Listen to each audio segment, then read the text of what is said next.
그들이 예수의 말씀을 책잡으려 하여 바리새인과 헤롯 왕 중에서 사람을 보내매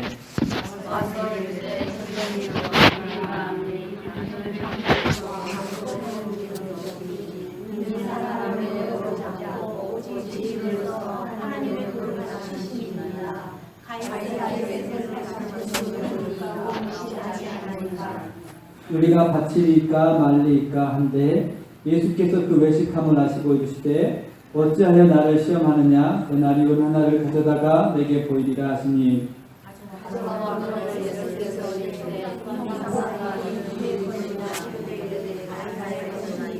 같이 읽습니다. 이에 예수께서 이르시되 가이사의 것은 가이사에게 하나님의 것은 하나님께 바치라 하시니 그들이 예수께 대하여 매우 놀랍게 여기더라. 아멘.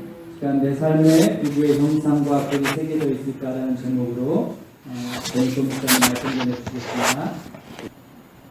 오늘 우리가 읽고 있는 하나님 말씀은 예수님께서 이제 마지막 한 주간을 보내시면서 우리에게 가르쳐 주신 말씀 중에 한 부분입니다.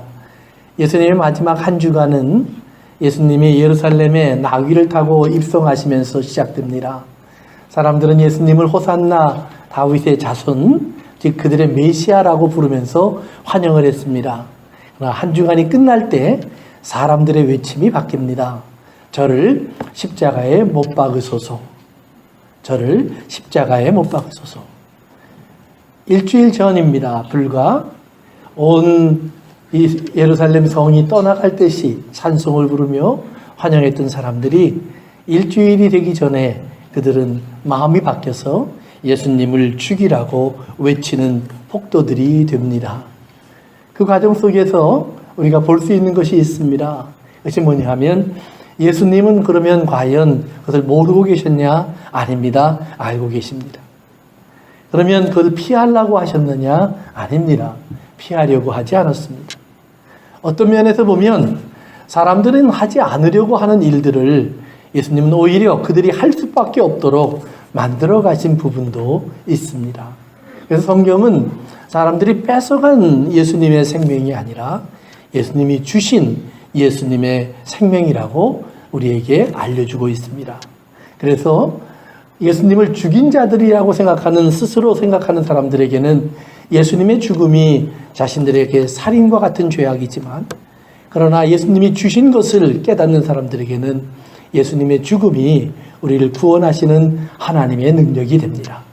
그래서 오늘 우리들에게 하나님의 능력이 되는 이 구원의 복음이 다시 한번 오늘 말씀을 통해서 여러분의 가슴에 새겨질 수 있기를 바랍니다. 예수님은 오늘 이 말씀을 하기 전 이제 지난 한 2, 3주간 우리가 살펴봤던 것처럼 비유들을 통해서 예수님이 왜 이곳에 오셔서 지금 이렇게 말씀하고 있는지를 알려주십니다. 이스라엘 사람들은 하나님의 말씀을 받은 사람들이었고 이 땅에 하나님의 증인으로 하나님이 세우신 자들입니다. 요즘 우리가 공부하고 있는 이스라엘의 그 광야 여정의 마지막 부분에 가면 모세를 통해서 하나님이 하신 말씀 중에 신명기 32장에 가면 그런 말씀이 있습니다. 여호와의 분깃은 이스라엘이라. 하나님이 이 땅에 많은 것을 가지실 수 있지만 전부를 가지실 수 있지만 하나님은 그 어떤 것도 택하지 않고 이스라엘이라고 하는 지극히 작고 보잘것없는 자들을 택하십니다. 그러면서 너희는 내 것이라. 내가 너희를 부른 이유는 이 땅에 나를 증거하기 위해서 나의 증인으로 너희를 세웠다라고 말씀하십니다. 바꿔 말하면 하나님을 보기를 원하면 이스라엘을 보라라는 말입니다.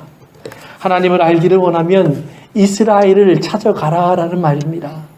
사랑하는 성도 여러분, 하나님께서 이스라엘을 구원하신 것을 바라보면 오늘 우리는 얼마나 큰 은혜와 사랑을 기대할 수 있는지 우리도 감사할 수밖에 없는 사람이 될 것입니다. 왜냐하면 크고 위대한 자를 부르신 것이 아닙니다.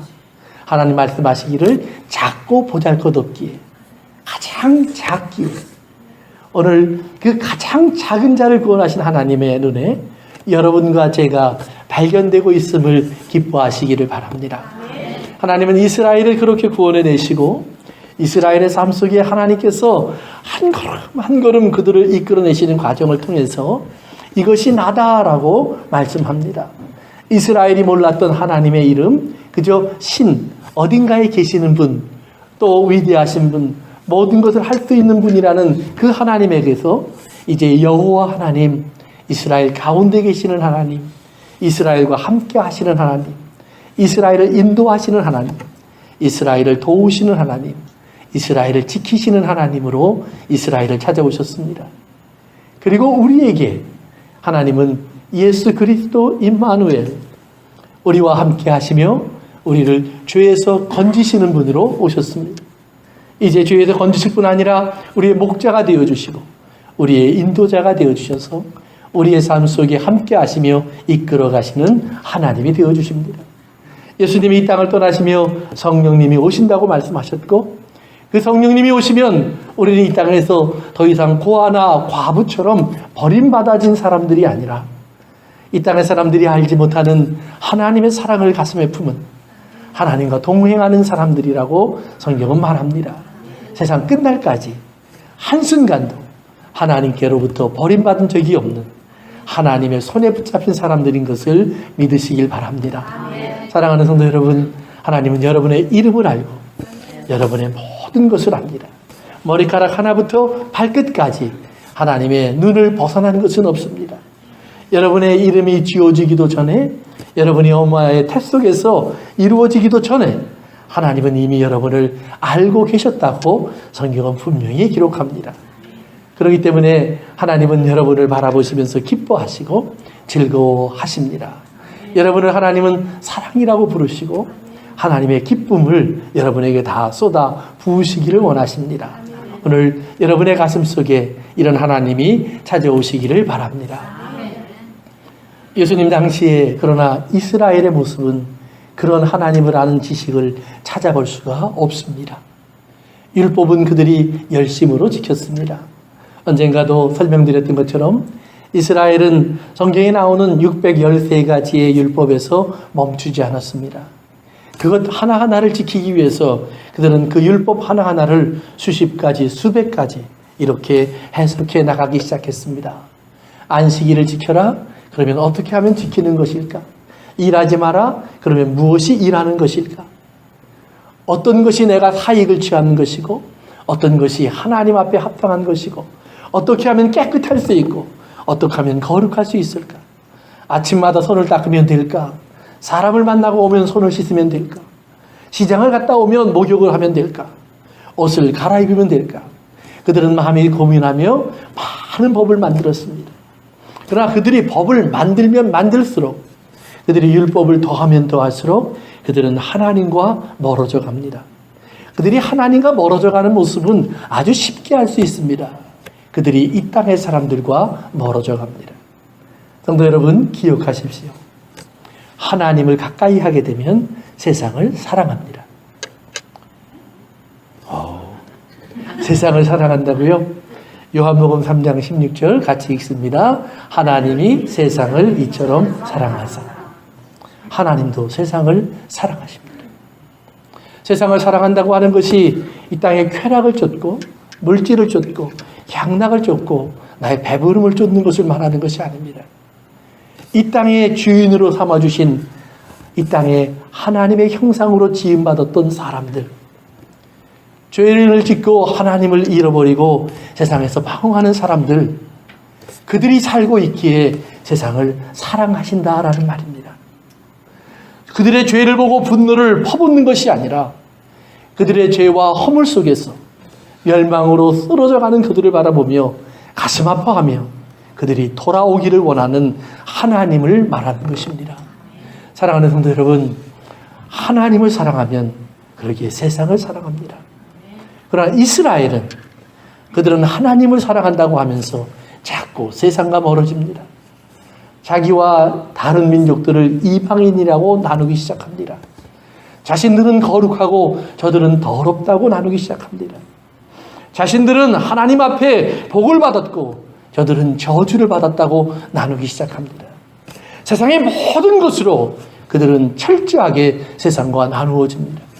돈으로 나누어집니다. 지식으로 나누어집니다. 부귀 영화로 나누어집니다. 신분으로 나누어집니다. 피부 색깔로 나누어집니다. 어떤 것, 조그마한 것 하나하나가 다 이유가 되어서 이렇게 쪼개지고 갈라지며 그들과 멀어집니다. 그리고 말을 합니다. 그렇기 때문에 너희는 저주를 받을 거야. 저주를 받았어. 하나님께 버림받았어. 그렇기 때문에 우리는 하나님이 사랑하시고 하나님이 기억하시고 하나님이 붙잡으시고 우리와 함께 하셔. 사랑하는 성도 여러분, 사람과 떨어질 수 있는 이유가 되는 것들은 하나님의 뜻이 아닙니다. 하나님의 뜻은 그들이 어떤 험한 죄와 잘못된 가운데 있을지라도 하나님은 그들을 긍휼히 바라보십니다. 예수님이 이 땅에 오시면서 예수님을 통하여서 이스라엘이 갖지 못했던 하나님의 눈을 보여주고 계십니다. 예수님이 저들을 불쌍히 여기시더라. 예수님이 그들에게 저 시선을 고정시키는 순간 예수님의 눈에서 긍휼이 보여졌다라는 말입니다. 감히 하나님께 제사를 드리는 제사장이라면 곁에 갈 수 없었던 여인이 그렇게 예수님의 옷가를 만집니다. 레위인 곁에는 다가갈 수 없었던 거지, 소경, 바디메오가 예수님을 붙잡고 늘어집니다. 이스라엘의 원수처럼 보였던 삭개오가 예수님은 내가 볼 수 있어. 예수님은 보고 싶어. 라고 말하며 나무에 올라갑니다. 들어보니 세리들과 같이 앉아 식사를 하시는 분입니다. 저주를 받았던 문둥병자를 손으로 붙잡아 주신 분입니다. 소경의 눈을 뜨게 해주신 분입니다. 장녀요 귀신 들렸던 사람들과 함께 앉아 함께 잔을 나누시는 예수님입니다. 그에게 들려진 예수님은 그가 알던 그 어떤 하나님을 소개한 사람들과 다릅니다. 사랑하는 성도 여러분, 그것이 진짜 하나님입니다. 하나님이 이스라엘에게 잊어버리면 안 된다고 하셨던 몇 가지의 일들 중에 하나가 바로 그것입니다. 이스라엘아 기억하라, 너희는 애굽에서 종되었었다. 이스라엘아 기억하라, 너희는 애굽에서 노예였다. 이스라엘아 기억하라, 너희의 허물과 죄악으로 버림받았던 것을. 사랑하는 성도 여러분, 우리는 신앙생활을 좀 하다 보면 종종 그런 것을 잊어버립니다. 내가 하나님 안에서 얼마나 내가 부족했고 모자란 사람인 걸 잊어버리고 나는 마치 거룩하고 문제가 없고 항상 신실하고 열심이고 착실한 하나님의 사람인 것처럼 나를 착각합니다. 사랑하는 성도 여러분, 내가 그렇게 한 것이 있다면 그렇게 하게 만드신 하나님을 기억하시기 바랍니다. 창세기 15장 6장에서 6절에서 하나님은 아브라함을 향해 그렇게 말씀하셨습니다. 아브라함아, 내가 너에게 복을 줄게 하니까 아브라함이 하늘의 별을 바라보더니 성경은 말합니다. 아브라함이 그것을 믿었더라. 아브라함이 저를 믿음에 하나님이 저를 의롭게 여기시더라.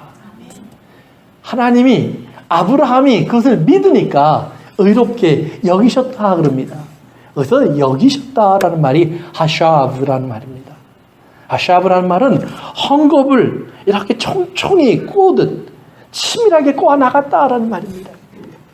아브라함의 삶 속에 하나님은 한순간도 헛되게 지나가지 않게 하셨고 그가 지나간 모든 삶의 과정과 순간순간을 다 꼬아서 하나님이 누구이신지를 알 수밖에 없도록 그에게 옷 입혀주셨고 그에게 삶을 경험하게 하셨고 그에게 일들을 만나게 하셨고 그에게 때로는 위기와 때로는 어려움 속에서 때로는 작아지게 하셨고 때로는 칼을 들고 용기를 내어 잃어버린 조카를 찾아오기도 하셨습니다. 그 모든 과정을 통해서 아브라함은 내 인생은 내가 만들어가는 것이 아니라 나를 지배하시고 이끌어가시는 하나님의 손길에 붙잡혀 있구나. 하나님은 내 삶을 이용하셔서 한순간순간 나의 어리석음까지도 사용하셔서 나로 하나님의 은혜를 알게 하시고 하나님에게 붙잡힌 것을 알게 하시고 하나님의 축복받은 자인 것을 알게 하셔서 나를 아름답게 하여 주시는구나. 그것이 아브라함이 하나님께 아멘 한 이유라는 말입니다. 사랑하는 성도 여러분, 오늘 우리의 인생도 우리가 우연히 지나가는 모든 삶의 시간 속에서 하나님의 손은 쉬지 않고 공교하게 여러분의 인생을 하나의 작품으로 만들어 가고 있음을 믿으시길 바랍니다.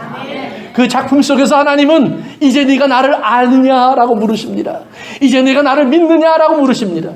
예, 우리가 하나님을 믿습니다. 예, 우리가 하나님을 알게 되었습니다. 주는 사랑이시요 주는 긍휼히 여기시며 주는 자비와 긍휼이 풍성하신 하나님입니다 라고 고백할 수밖에 없도록 만드시는 하나님입니다. 그러나 이스라엘은 오늘 그것을 잃어버립니다. 하나님은 잃어버리는 이스라엘을 안타깝게 바라보시면서 그들에게 말씀을 전해주십니다. 선지자를 보내었고 또 보내셨습니다. 저들이 죽여도 보내셨습니다. 저들이 귀를 막아도 보내셨습니다. 저들이 못 본 척 해도 보내셨습니다. 자기의 길을 가느라고 하나님 말씀은 길가에 떨어진 씨앗처럼 거들떠 보지 않아도 그들에게 다시 보내셨습니다. 마침내 그의 아들을 보내셨습니다. 저들 가운데 하나님의 아들이 오셔서 저들의 귀에 하나님의 음성을 들려주고 있습니다. 눈으로 보면서 하나님의 음성을 듣게 하십니다. 예수님의 발걸음을 보게 하시고 그가 하시는 일을 보게 하시고 그의 입에 나오는 이야기를 듣게 하셨습니다. 얼마나 말씀이 가까이 와 있는지 모릅니다. 그러나 그들은 그 말씀을 버립니다. 사랑하는 성도 여러분, 참 우습지요. 우리는 어느 순간에 말씀하신 하나님을 버리면서 하나님의 말씀을 붙잡고 있게 된다는 말입니다. 예수를 믿는다고 하면서 어느 순간부터 우리는 교리나 어떤 이론에 붙잡혀서 하나님을 잃어버리는 경우가 종종 나타난다라는 말입니다. 내 신앙의 열심을 돌아보다 보면 우리는 나를 그렇게 하나님을 사랑하게 만들어주신 하나님은 잃어버리고 나에게 취한 모습으로 살아간다라는 말입니다. 술이 취했으면 깨셔야죠. 보지 못하면 보게 해달라고 해줘야죠. 문제는 보지 못하는데 보지 못하는 걸 알지 못합니다. 듣지 못하는데 듣지 못하는 것을 알지 못합니다. 간단합니다. 사랑하는 성도 여러분, 오늘 하나님이 보이십니까? 하나님이 살아계심을 아십니까? 내 곁에 가까이 계셔서 오늘 이 자리에서 들려지는 말씀도 여러분이 아침이면 펴놓고 있는 성경책의 말씀도 하루에 한 번쯤은 열어볼 오늘의 양식의 내용도 내 옆에 와 계신 예수님의 음성으로 들려져야 한다는 말입니다. 이 땅에 잘못된 가르침이 많은 것을 염려하지 말라고 성경은 말합니다. 왜냐하면 하나님의 성령이 여러분 안에 거하시면서 여러분이 듣고 있는 말씀이 하나님의 말씀인지 아닌지를 구분할 수 있도록 도와주신다고 하셨습니다. 머리를 의지하지 마세요. 하나님의 성령 앞에 나의 미련함을 아뢰세요. 하나님의 미련함이 이 땅의 어떤 지혜보다도 뛰어납니다. 하나님의 연약함이 이 땅의 어떤 힘보다도 강합니다. 사랑하는 성도 여러분, 하나님을 의지하세요. 자기의 수고와 자기의 노력과 자기의 열심을 앞세우기 시작하는 순간부터 우리는 어느 날 하나님 앞에 부자가 되기 시작합니다. 하나님이 없어도 되는 사람으로 자꾸 변화되어 간다는 말입니다. 교회 안에서 어떤 일을 할 때마다 우리는 그런 고민에 빠집니다. 요즘 우리가 작년 총회 때 우리 이 목사님이 올해에는 우리 교회 내부 수리를 좀 해야 되겠습니다 라고 말씀하셨는데 1년이 되려면 이제 한 달밖에 안 남았습니다. 11달 동안 우리는 여기까지밖에 못 와 있습니다. 돈이 있으니 할 줄 알았습니다. 주변이 얼마든지 사람을 찾을 수 있을 줄도 생각했습니다. 그러나 하나님은 우리가 그렇게 하길 원하지 않는 것 같습니다. 더 기도하라. 더 의지하라. 더 구하고 더 찾으라. 사랑하는 성도 여러분, 우리도 모르는 사이에 이 정도쯤은 하던 일조차 내려놓으시기 바랍니다. 예, 여러분이 밥을 지을 줄 모르는 주부는 거의 없을 겁니다. 밥을 지을 때 기도하십시오. 예, 그저 육신의 양식을 먹이는 일은 내가 할 수 있겠지만 하나님 이것을 먹고 저가 살아갈 때 바른 길을 가게 하옵소서. 의의 길을 걷게 하옵소서. 그것은 주님만이 하실 수 있잖아요. 내가 원하는 것은 이것을 먹고 키가 자라고 장성한 사람이 되는 것이 아니라 하나님, 이것을 먹고서가 하나님 앞에 의로운 자가 되기를 원합니다.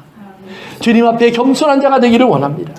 그것은 내가 가르칠 수 없고 하나님이 하셔야죠. 사랑하는 성도 여러분, 오늘도 여러분들을 하나님께 맡길 수 있기를 주의 이름으로 축원합니다.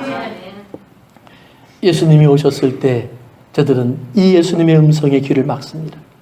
그리고 오늘 본문은 설명합니다. 저들이 이제 예수님을 죽이고 싶어 합니다. 예수님의 가르침은 점점 저들의 마음을 찌르기 시작했습니다. 견딜 수 없게 했습니다.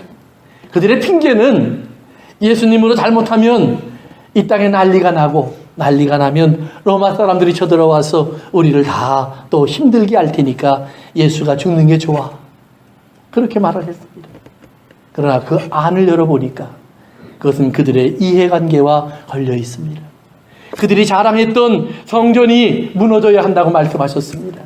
그들이 자랑하고 있던 율법을 향한 열심이 헛된 것임을 보여주고 있습니다. 그 안에 하나님이 안 계심을 드러내어 주고 계십니다.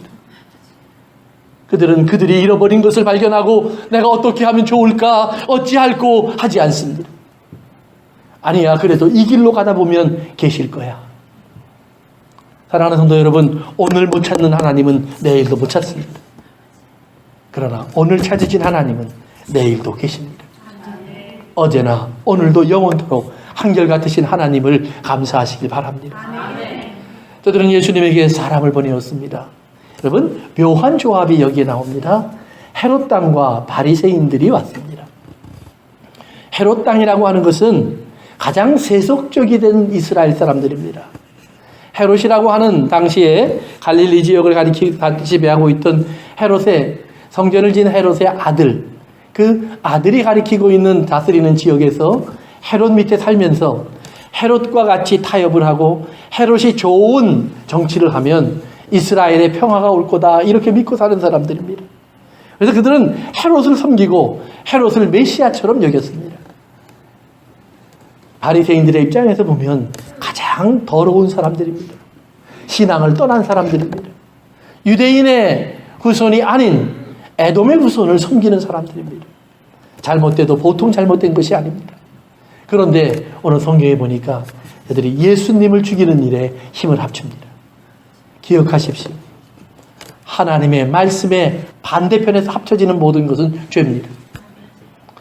아무리 도덕적으로 훌륭해도 죄입니다.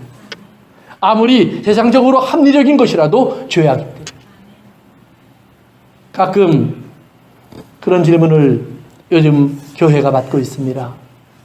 과연 하나님이 6일 동안 천지를 창조하셨을까? 우주 만물의 역사는 수억 또는 수십억 년이 맞지 않을까? 과학이 말하는 것이 맞지 않을까? 예, 과학이 하는 것이 다는 아니지만 어쩌면 우리가 말하는 6일 만의 창조보다는 더 맞는 설명일지도 모릅니다. 그러나 한 가지는 압니다. 그 하루가 얼마의 시간인지는 모르지만 하나님은 첫째 날에는 빛과 어둠을 만드셨고 하나님은 둘째 날에는 궁창으로 하늘 위와 하늘 아래를 나누셨고 하나님 셋째 날에는 물과 무추를 나누셨고 넷째 날에는 해와 달과 별들을 지으셨습니다. 이것만큼은 그것이 몇 천년 전의 일인지 몇 억 년 전의 일인지는 모르지만 하나님이 하신 것은 분명합니다. 우리가 믿는 것은 그것을 믿는 것이지 수십억 년일까 수천 년일까를 따지는 것은 아닙니다. 하나님에게는 천년이 하루 같고 하루가 천년 같을 수 있습니다. 우리가 알고 있는 수억 년이 하나님에게는 한순간일 수도 있다라는 말입니다. 우리는 수억 년으로 볼 수밖에 없는 시간을 하나님은 하루로 단축시켜 놓을 수도 있는 능력도 있다는 말입니다. 사랑하는 성도 여러분, 그렇기 때문에 오늘 우리가 기억해야 할 것이 있습니다. 우리는 하나님의 말씀 앞에서 우리를 겸손하게 하셔야 합니다. 나의 미련함과 나의 부족한 지혜를 가지고 하나님을 다 아는 것처럼 말하지 않아야 합니다. 오늘 성경 본문에서 바리새인들과 헤롯 당이 함께 옵니다. 바리새인은 가장 하나님의 율법대로만 살려고 하는 사람들입니다. 조금도 더러운 것에 가까이 가지 않습니다. 바울의 말처럼 율법의 모든 조항을 지킬 뿐만 아니라 율법을 해석해놓은 수만 가지의 조항들을 매일같이 지키는 사람들입니다. 정말 피나는 노력을 합니다. 그런데 그들이 함께 와서 예수님을 죽이려고 계략을 펼칩니다. 어떻게 하면 이걸 넘어지게 할까? 그들의 질문이 얼마나 사악한가 보십시오. 예수님에게 질문합니다. 가이사에게 세금을 내야 됩니까? 안 내야 됩니까?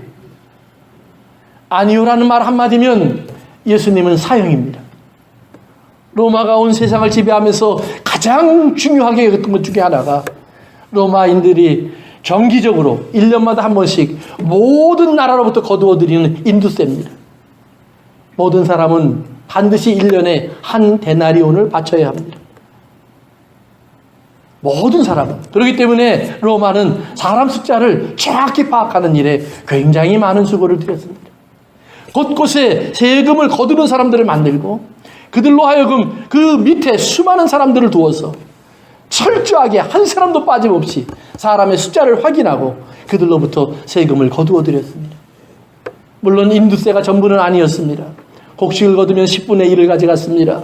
기름을 거두면 5분의 1을 가져갔습니다. 물건이 오고 가는 길목마다 서서 오고 가는 통관세를 받았습니다. 수많은 세금을 거두어 드렸습니다. 그 세금을 거두어 드릴 때, 그 세금을 낼 때 사용할 수 있는 돈도 황제가 직접 만들었습니다. 은으로 황제의 얼굴을 새겨놓고 거기에는 황제를 상징하는 글을 새겨놓았습니다. 예수님에게 와서 질문합니다. 황제에게 세금을 내야 할까요? 메시아라면 아니요라고 말을 해줘야 합니다. 왜냐하면 이스라엘을 로마로부터 독립시켜야 하기 때문입니다. 예수님이 태어나고 얼마 있다가 실제로 갈릴리 지역에서 한 유다라는 사람이 등장했던 적이 있습니다. 그는 로마가 세금을 거두는 것이 하나님의 법에 어긋난다고 생각하면서 반란을 일으켰고 로마와 치열하게 싸웠습니다. 결국 갈릴리는 점령을 당했고 유다의 집안은 멸살을 당했습니다. 예수님이 죽은 후 로마가 AD 70년 예루살렘을 점령할 때도 한 4년 전에 다시 한번 세금을 내지 않겠다고 하는 사람들이 등장합니다. 그들이 예루살렘을 중심으로 반 로마 운동을 펼쳐나갔습니다. 결국 로마는 예루살렘을 그것을 기회로 완전히 없애버렸습니다. 지도상에서 지우듯이 예루살렘의 모든 것을 불태우고 철저하게 파괴했습니다. 100만 명 이상의 유대인들이 죽었다고 그렇게 역사는 기록해 놓고 있습니다. 피가 강처럼 흘렀다고 합니다. 유대인들에게 겁을 주기 위해서 저들이 돌을 쏘는 대포에다가 유대인들의 시신을 걸어놓고 쏘아대기도 했다고 합니다. 임신한 어머니들은 배를 갈라 죽였습니다. 얼마나 잔인한 이 죽음이 그들을 찾아왔었는지 모릅니다. 이렇게 유대인들은 파괴되고 무너져가는 그런 엄청난 죄가 세금을 내지 않겠다고 말하는 것입니다. 예수님에게 이 질문이 던져졌습니다. 저는 메시아의 길을 택할지 아니면 목숨을 구할지를 선택해야 합니다. 그런데 예수님은 그 어떤 선택도 하지 않습니다. 그리고 이렇게 말합니다. 너희들이 세금을 낼 때 사용하는 동전을 가져와라. 아마 바리새인은 그 동전을 가지고 있지 않았을 겁니다. 헤롯 땅이 그 동전을 아마 예수님께 드렸을 겁니다. 예수님이 동전을 보여주시면서 말을 합니다. 여기에 누구의 얼굴이 새겨져 있니? 예, 황제의 얼굴입니다. 예수님 당시에 황제는 디베리우스라는 황제입니다. 그가 자기의 얼굴을 새겨놓은 그 동전을 만들었습니다. 거기에는 이런 글이 새겨져 있습니다. 디베리우스 황제는 우리의 신 아구스투스의 아들입니다. 이렇게 새겨져 있습니다. 우리의 신 아구스투스의 아들 황제 티베리우스. 즉 하나님을 대적하는 말이 그 동전에 새겨져 있습니다. 동전에는 얼굴이 분명히 박혀 있습니다. 어떤 형상도 만들지 말라고 했던 하나님의 십계명을 정면으로 어기는 모습이 거기에 그대로 보여지고 있습니다. 그들은 답을 했습니다. 가이사의 것입니다. 예수님이 대답해 줍니다. 그러면 이것은 가이사에게 주라. 가이사의 것은 가이사에게 주고 하나님의 것은 하나님에게 돌리라. 그런데 문제는 하나님의 것입니다. 예, 거기에 가이사의 것이 있으니까 분명합니다. 제가 한 2, 3년 전에 글을 한번 쓴 적이 있습니다. 이 말씀을 묵상하다가 우연히 미국 지폐를 생각해 보았습니다. 100달러짜리에는 누구의 형상이 새겨져 있습니까? 5달러짜리에는 누구의 형상이 새겨져 있습니까? 예, 링컨이, 해밀턴이, 잭슨이 거기에 새겨져 있습니다. 그러면 그 돈을 들고 예수님이 뭐라고 얘기했을까요? 미국 대통령의 것이니까 대통령에게 주라. 그래서 여러분은 달러를 벌면 세금을 내셔야 합니다. 왜요? 그것이 옳습니다. 근데 일부러 더 내려고 노력할 필요는 없습니다. 꼭 내야 할 것은 내십시오. 그러나 나머지는 아끼십시오. 그리고 선한 일에 쓰십시오. 그것이 기독교인의 자세입니다. 이 땅의 법, 이 땅의 질서 하나님이 세우신 것입니다. 우리는 마음대로 그것을 해치면 안 됩니다. 바울이 모든 권세에 굴복하라라는 말을 했을 때 그 당시에 세상을 지배하던 로마 황제는 네로입니다. 기독교인들을 엄청나게 죽였던 황제입니다. 그런데 그 황제에게 굴복하라라고 가르칩니다. 모든 것을 따르라는 말이 아닙니다. 베드로와 사도들이 복음을 전하지 말라고 하니까 하나님의 음성을 듣는 것과 너희의 말을 듣는 것 중에 어느 것이 옳은가를 판단하라 말을 합니다. 즉 시민으로서 국민으로서 지켜야 할 것은 지키라는 말입니다. 해야 할 의무는 마땅히 하라는 말입니다. 그러나 하나님의 법에 어긋나는 것들이 있을 때에는 체벌을 각오하고라도 진리를 사수하라라는 말입니다. 데모를 하면 될까 안 될까? 예, 각자가 판단하십시오. 예, 저항을 하면 될까 안 될까? 각자가 판단하십시오. 불법 체류자들을 우리 집에 숨겨주면 될까 안 될까? 각자가 판단하십시오. 그러나 거기에 두 가지의 원칙을 기억하십시오. 하나는 나라의 법입니다. 두 번째는 그 법 위에 있는 하나님의 법입니다. 하나님의 법을 순종하면서 부득이 불순종할 수밖에 없다면 할 수 없습니다. 불순종하십시오. 그리고 그것에 따르는 불이익을 감내하셔야 됩니다. 그것이 순종입니다.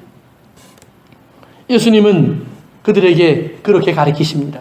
가이사의 것은 가이사에게 돌려주라고. 그러면 하나님의 것은 무엇일까요?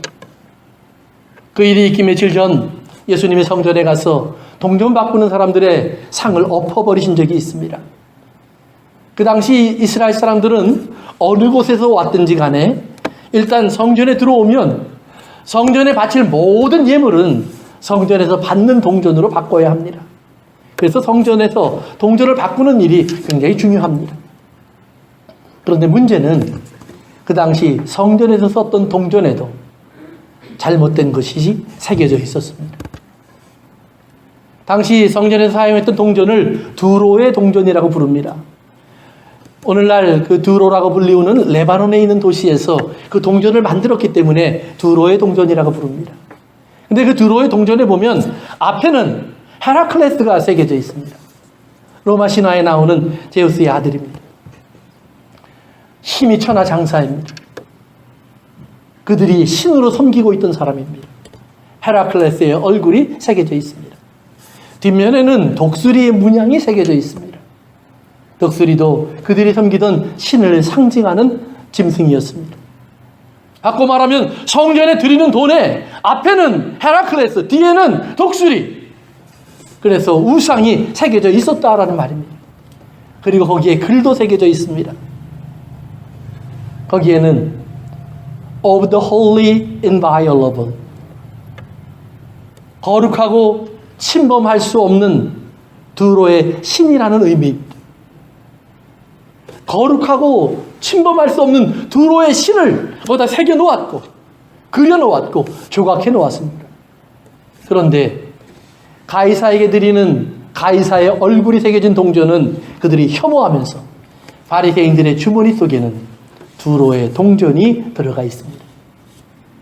예수님은 그것을 보여달라고 하지 않았습니다. 가이사의 것은 가이사에게란 말 속에 그 동전에 대한 말도 들어가 있는 것입니다. 두로의 신을 상징했으면 두로의 신에게 돌려야죠. 그것을 하나님께 드린다고 성전에 넣는 것 자체가 모순이라는 말입니다. 이스라엘이 그렇게 한 이유는 한 가지입니다. 그 당시에 이스라엘 사람들은 성전에 오면 모든 남자들은 반세겔을 성전세로 냈습니다. 그런데 그 반세겔이라는 무게가 한 6g 정도 되는데 정확히 그 무게를 가지고 있는 은전이 바로 두로의 동전입니다. 그러니까 가이사가 새겨진 것은 더럽다고 말을 하면서도 은전을 받기 위해서 그들은 두로의 동전을 예외시켰습니다. 그리고 조건을 달았습니다. 한 번도 우상에게 제물로 드려진 적이 없던 동전, 한 번도 세속적으로 사용된 적이 없던 동전. 우리나라 말로 말하면 이제 막 새로 찍어내서 아주 빳빳한 새 것을 말합니다. 여러분이 이제 곧 구정이 오는데 세뱃돈을 준비하실 때 보면 과거에 부모님들이 은행에 가서 새 돈을 바꿔다 놓고 이제 세뱃돈을 주던 그런 기억이 있습니다. 그것처럼 한 번도 사용하지 않은 동전을 하나님께 드려야 합니다. 그런 동전을 구하는 것이 쉽지 않습니다. 그렇기 때문에 성전에 와서 이자를 떼이고 그 동전을 바꾸는 것입니다. 큰 장사입니다. 이렇게 그들은 그런 예외를 두고 두로의 동전을 성전에 드릴 수 있도록 하였습니다.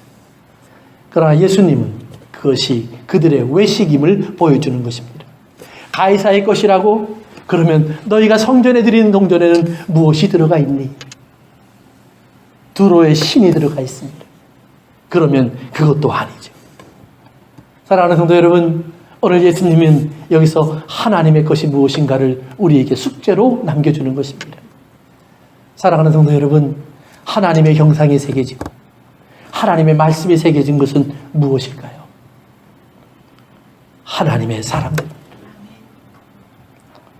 하나님이 오래전 이스라엘을 너희는 나의 분깃이라, 내가 너희를 통하여 찬양을 받고 너희를 통하여 영광을 받으리라 말씀하시는 것처럼 오늘 이 땅을 살고 있는 우리에게 예수님은 그 질문을 던지시는 것입니다. 너희가 세상에 나가서 돈을 벌고 사회생활을 하고 땀을 흘리고 수고하고 때로는 하나님께 돌아와 예배하면서 우리가 하나님께 예물을 드린다고 하는데, 사랑하는 성도 여러분, 어떤 예물을 드리십니까? 성경은 너희는 너희 몸을 하나님이 받으시는 거룩한 산제사로 드리라고 하십니다. 하나님이 하늘문을 열고 이 땅을 바라보시면서 너는 내 것이라 라고 말씀하신 것은 예수님이 행하신 기적과 그 기적으로 인한 남아있는 떡과 빵을 보고 말씀하신 것이 아닙니다. 예수님을 바라보며 우리의 왕이 되어달라고 외치는 사람들의 함성을 놓고 말한 것도 아닙니다. 죄인의 모습을 입고 십자가로 걸어가시는 예수님을 바라보시면서 너는 내 것이라, 너는 아름답다, 너는 존귀하다, 너는 거룩하다, 너는 내게 만전하다라고 그들을 불러주신 하나님의 음성을 기억하시기를 바랍니다. 예수님을 하나님은 내 것이라고 하십니다. 예수님은 그러기에 하나님을 아버지라고 불렀고 하나님은 저를 내 사랑하는 아들이라고 부르셨습니다. 저가 십자가에서 자신의 몸을 제물로 드릴 때 하나님은 그것을 기쁘게 받으셨고 그것으로 만족하셨습니다. 어떤 동전, 어떤 보석, 어떤 부귀, 영화, 영광, 재산을 탐내신 적이 없습니다. 하나님은 오직 하나, 내 것, 하나님의 것을 하나님께 돌리라. 바리새인아, 헤롯 당아, 너희 주머니에 있는 동전이 말고 너희의 몸, 너희의 마음, 너희의 생각을 내게 가져오라고 부르시는 겁니다. 그러기에 예수님이 이 땅에 오셔서 외친 첫 번째 복음의 메시지가 그렇습니다. 회개하라, 천국이 가까이 왔느니라. 회개하라, 마타, 너희야, 생각을 바꾸라라는 말입니다. 너희들이 나를 영화롭게 하는 방법을 바꾸라는 말입니다. 너희들이 나를 기억하는 방법을 바꾸라는 말입니다. 너희들이 기억해야 할 것은 너희의 길로부터 돌아오는 것이라, 내게 나오는 것이라는 말입니다. 더 이상 나의 길을 주장하는 것이 아닙니다. 더 이상 나만의 방법을 주장하는 것도 아닙니다. 예수님께 나와 내가 어찌할 줄을 모릅니다. 주님, 나의 발걸음을 인도하여 주시옵소서. 나의 갈 길을 보여주시옵소서. 사랑하는 성도 여러분, 그것이 회개인 줄로 믿습니다. 그 회개야말로 하나님이 기다리시는 것입니다. 그 회개하는 자의 소리 속에 하나님은 응답하시면서 그의 가슴에 하나님의 사랑을 찍어주십니다. 그의 가슴에 하나님의 성령으로 하나님의 일을 켜주십니다. 그의 가슴에 하나님은 사랑이라는 말을 새겨주십니다. 예, 10번이고 20번이고 범죄하고 나면 사단은 우리의 귀에 속살거립니다.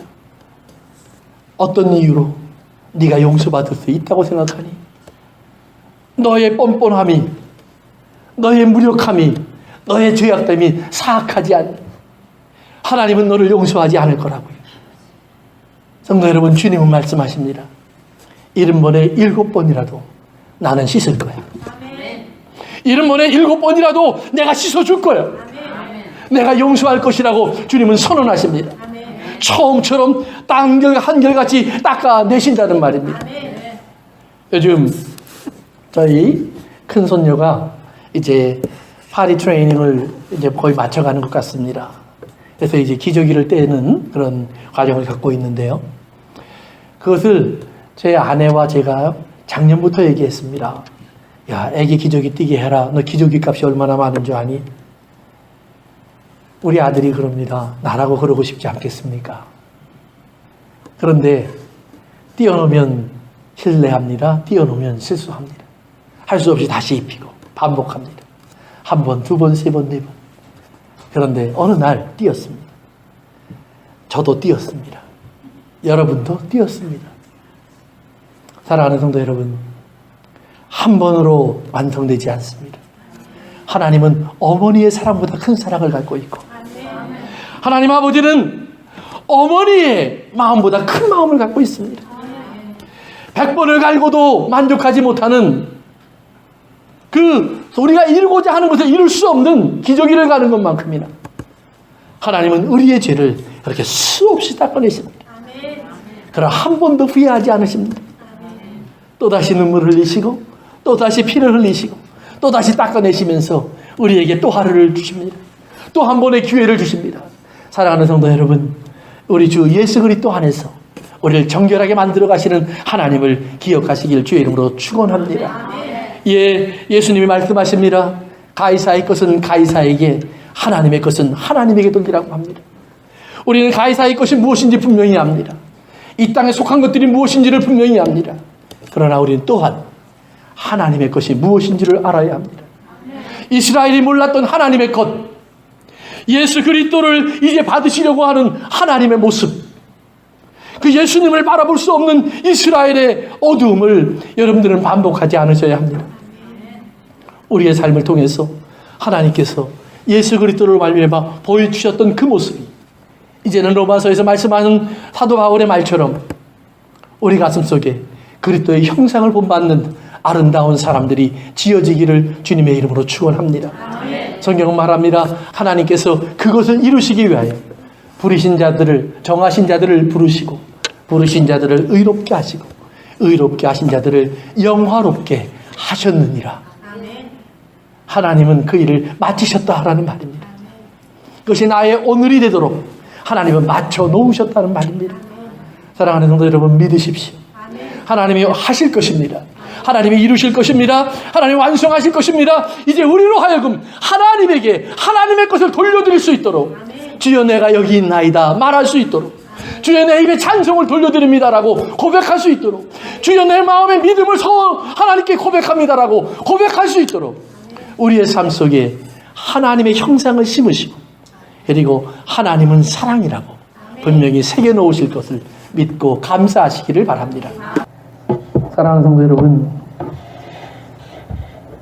오늘 이스라엘은 예수님을 넘어뜨리려고 다가오고 있습니다. 세상 것과 하나님의 것을 그들은 교묘하게 섞어놓고 있습니다. 자기의 유익되는 방향으로 돈, 성공, 이 땅의 부귀, 영화, 쾌락, 향락, 편안, 안식, 배부름, 즐거움을 위해서라면 하나님과 세상을 묘하게 섞여놓고 있습니다.